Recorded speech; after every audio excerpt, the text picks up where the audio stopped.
So this is seangran, and today I'm interviewing the incredibly talented Division. How you guys doing? Good. How you doing? How are you? I'm good. I'm good. Welcome back to London. What's your experience of the city here? Because I'd imagine you've been here a bit.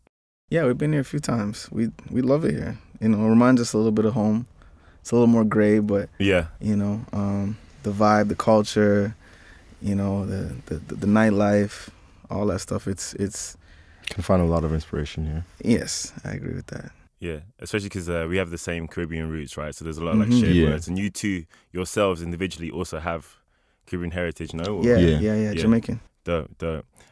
So I'm going to start on a weird question, but I know Division comes from like you guys exist in your own space and so forth, but I have a secret theory that dvsn, is it from Daniel Daley versus 1985? No, but when we saw that, we saw it Okay. ourselves. We were like, that was genius. Okay, so that wasn't even intentional. No, we had a lot of No. those. Even our first song was uploaded on September 5th, and we didn't know. Yeah. So A lot of weird coincidences that came with that name. So we knew we picked the right thing though. Yeah, so you guys have quite a strong connection to the UK scene because 85 you produced I Don't Want Your Money for Ed Sheeran and her or HER. And then you guys were also behind Jessie Ware's Desire, and you produced One Dance, which samples Crazy Cousins and Kyla. How aware of you are you of the UK scene right now, like in terms of what's popping? this is probably the least in touch I've been with the scene, Okay. and I think it's because I've been so immersed in this album Yeah. that I haven't really been paying much attention to anything Yeah. for the last couple months. But normally I'm pretty up on it. Okay. But I haven't been. I definitely haven't been tapped in like I used to. Yeah. Have you got any like favorite artists from this side, or like artists that you'd want to collaborate with that you haven't already? Because I mean, you've already worked with Georgia and Ed. Definitely want to work with Dave. Yeah. Huge fan of Maya Jane Cole. I sampled her on Truffle Butter. Yeah. Adele, Jai Paul. Jaipur would be sick. That probably be very sick. Yeah. Emily Sande, I like her a lot. Yeah. Sampha, I like a lot. You know, there's a lot of people out here, man. You guys are super talented out here. For sure. Likewise to your side, because I mean, obviously the Toronto R&B scene Yeah, Toronto's has doing been a pretty good crazy for wave ourselves right like over now, the right? last 5 Yeah. to 10 years, you know, yeah, especially yeah. now that like what is it? So Far Gone is like a decade old Right. now. It's crazy. It's crazy. That's crazy. Yeah. Have you seen like quite a big change in the city in terms of like people showing love back to the city Oh, for sure. since those days? For sure. What's for sure. changed most? Like, I just think that it's our time right now. You know, it's finally getting our chance to be one of the cities that you have to talk about when you're talking about music and you're talking about the scene in the entertainment industry. yeah, And, you know, we being so close to New York, because we're like a 50-minute flight, you know, from New York. We've always looked at New York as like, you know, the big brother, and they kind of had the whole scene going crazy. And I think that for us to finally have that turn now, and, you know, thanks to Drake and thanks to, you know, all the artists that have come out of the city over the past few years, it's like, you know, it's just really been a crazy energy in the city. yeah. You know, the energy is just crazy. Dope. So you guys are currently at work on your 3rd LP, which is dropping in a few months, right? Mm-hmm. You've been like fairly reclusive in the past over the last 2 LPs, but with this one, you've kind of brought your presence more to the forefront rather than letting the music speak for itself. What was the intention behind that?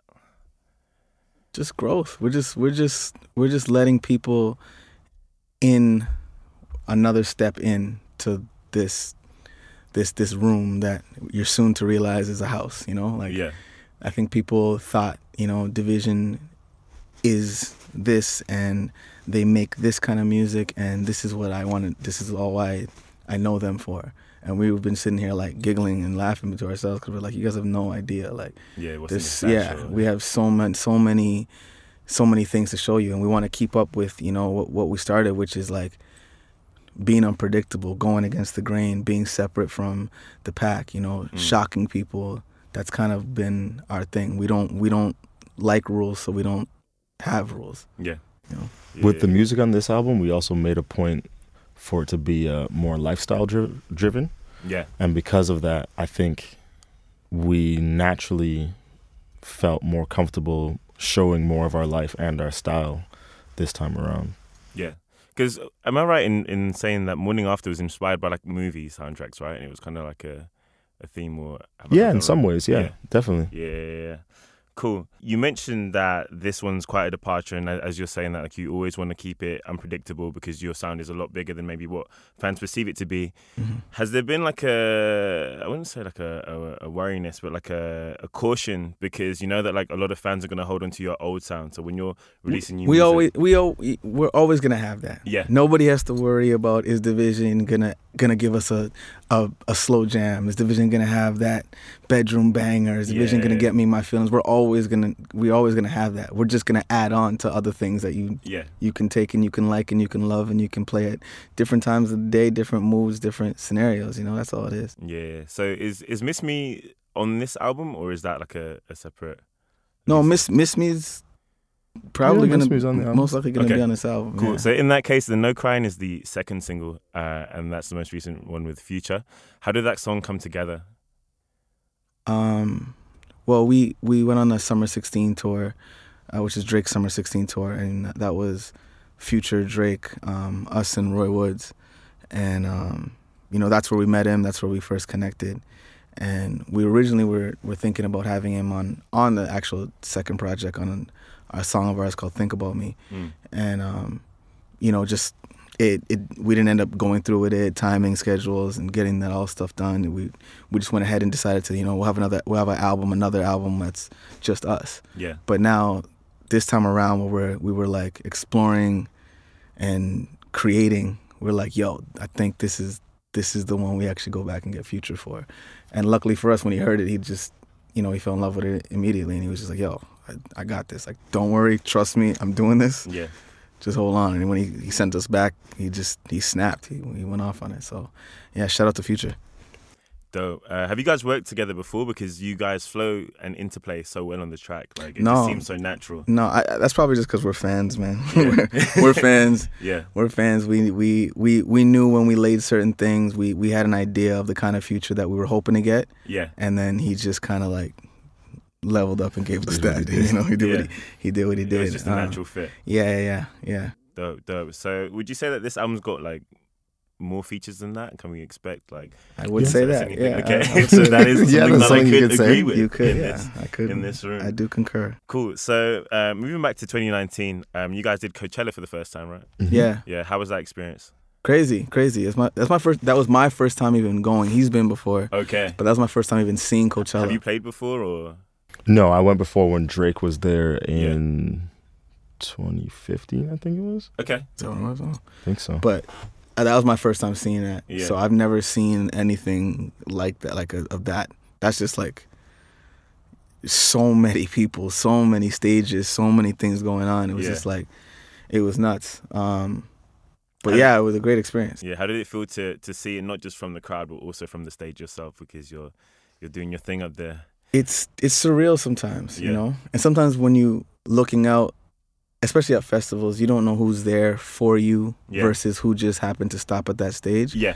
But it's dope when you're doing something that's yours and you're seeing that many people that you can tell, like, oh, you know this. So that means in unison, you are here because you meant to be here, you know? Yeah. When that happens with crowds that size, you just start to feel like, you know, this is why we do it. Yeah. So what would you say is the most important thing 2019 has taught you individually?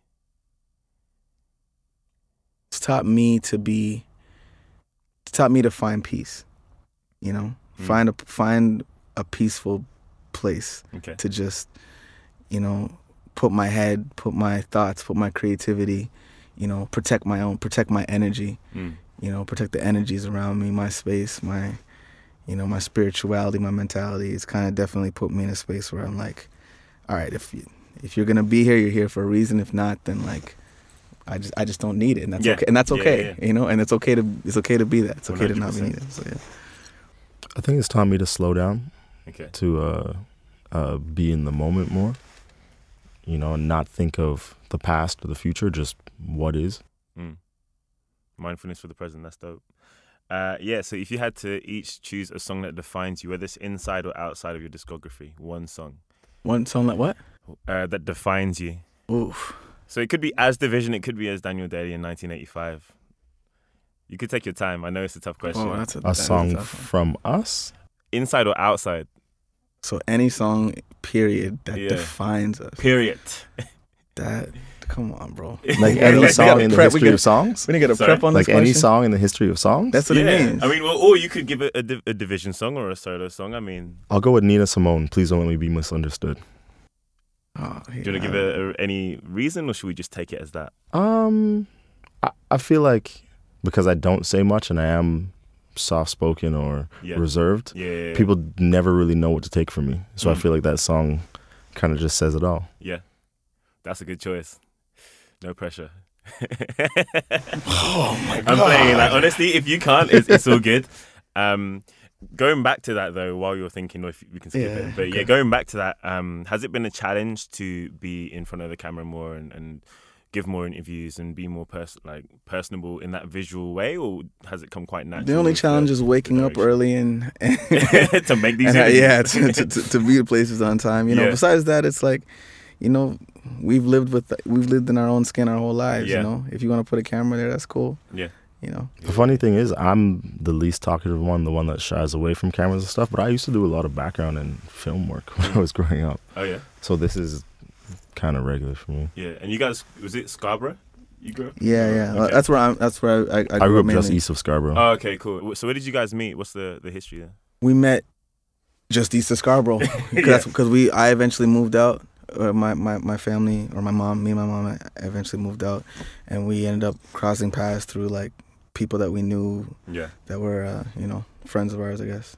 Dope. Yeah. Okay, so only 2 more questions, but yeah, if you could change one thing about the music industry, what would it be? I'm gonna say this based on the events of this week. Okay. I think I would change the influence it has on people using substances. Yeah. Rest in peace to Juice WRLD. 100%. I think that I would find a way, and I don't even know if this is the music industry or just the era that we're in because of, you know, social media and everything like that. I just think that people can't even pay attention and process and take things in the same way. You know, I remember even like when we first dropped our album, our first album, September 5th. Yeah. It was like, it was still a moment. People still stopped and like lived with albums at that time. You know, you'd sit there and you'd listen to that same album for a period of time. Now it's like, yo, 10 albums drop every day. Yeah. We don't hear half of them. We hear, you know, we pick out a couple things. Some songs end up on a playlist and then it kind of disappears. And then, you know, the fans are back like, hey, where's music, you know?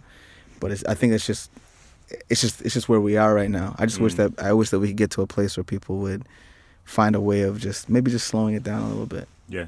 Yeah. I find that crazy how someone can work on an album for like 2 to 3 years, drop it go crazy, and then a week later people are like, so the new music. Yeah. And you're like, I had this like a week ago. I'm still dropping singles. There's videos coming out. Chill. It's the same thing. Yeah, so final question. Next year you've got the project dropping. That's in February, right?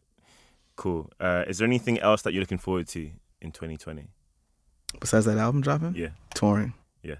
Touring. I can't wait to get back on the road. Yeah. You know, the only thing that's tough about it sometimes is, you get a little homesick sometimes, but being able to go in and be around the fans and get back the energy that you put into it and see which songs affected who in what way and which songs are going, like we have like, you know, private bets about which song, like I know this one's gonna go off at the show, I know this one's gonna, you know, just to go out there and feel that and do that again is like, it's the best part of the job. Yeah, same for you. Same thing. Dope. Thank you so much, guys. It's been a pleasure. Thank you. Cheers.